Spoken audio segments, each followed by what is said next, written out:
Olá, pessoal da Escola Virgílio Antônio da Silva. Vamos literar? E para finalizar a nossa série de lendas, hoje eu vou contar para vocês a lenda da fogueira de São João.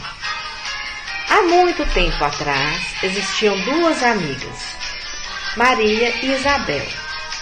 Elas se gostavam muito, mas moravam longe uma da outra.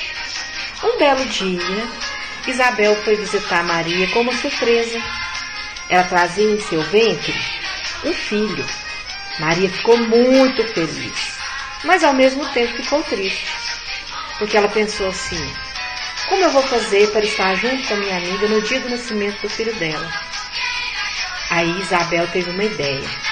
Já sei, vou pedir meu marido para acender uma fogueira bem grande em cima de um monte bem alto, e do lado dessa fogueira ele vai levantar um mastro bem alto e vai colocar um boneco lá em cima.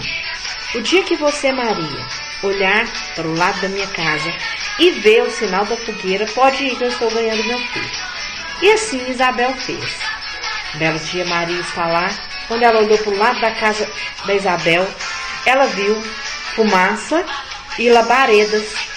Falou: é hoje. E foi. Chegando lá, Isabel tinha dado à luz a um menino, João Batista, que é o São João.